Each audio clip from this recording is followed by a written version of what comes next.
Hello mga baby ko, welcome back my channel. This is Badiday po. So ngayon po, i-share ko po sa inyo kung paano ko pumayat. So, nag-lose po tayo ng 65. From 80 kilos to 65 kilos. So ano pong sekreto ni Badiday? I-share ko po sa inyo ang aking sekreto kung bakit ako pumayat ng ganito. So, una po, determination ko talaga pumayat. Kasi gusto natin maging healthy, di ba? Nakakapagod na rin.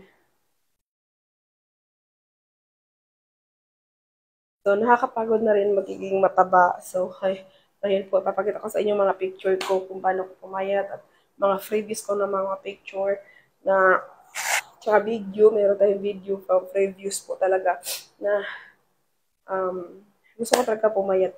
As in, ito po talaga ang aking goal kung bakit ang gusto ko magpa-sexy. Pa-sexy. Magpapa-sexy si Badiday kasi gusto ko, for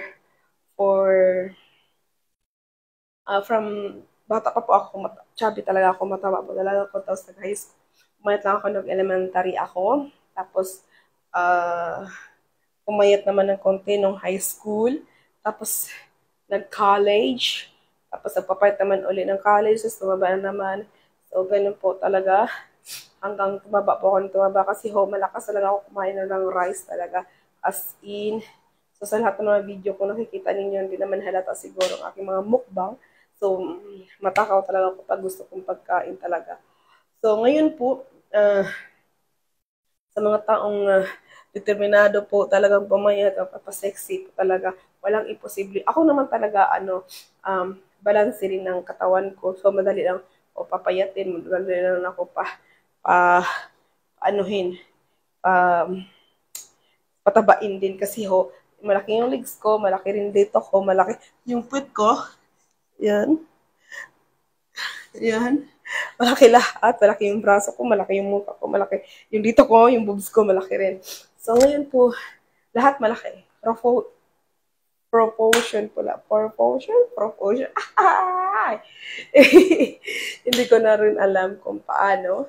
So, basta, yun na po yung gagawin natin. At, determinado po tayo. Kung determinado ako, mas determinado rin kayo. Pag magporsige din lang kayo sa inyong goal, sa inyong, kasi 21, may goal ako kung 2021, tapos, na pumaya, tapos, 2022, goal ko pa rin na pumayat. So, una po, nagda-diet pa ako, tapos umiinom po ako ng mga morning po, ako sa inyo, mga morning routine ko sa akin pag,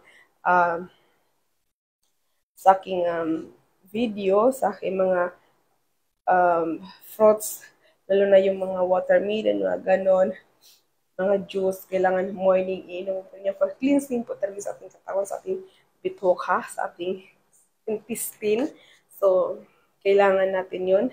At kailangan rin ninyo ng exercise. Ako kasi, more exercise na naman talaga ako. Kasi nagtatrabaho ko talaga ako. So, morning, tas konti lang yung tulog ko. Mas maganda yung marami kang tulog, kung ganon-ganon. So, ngayon po, yun po ang ating goal ngayon. So, ngayon po, kung meron akong goal, gusto ko kayo rin, may goal rin kayo sa buhay ninyo.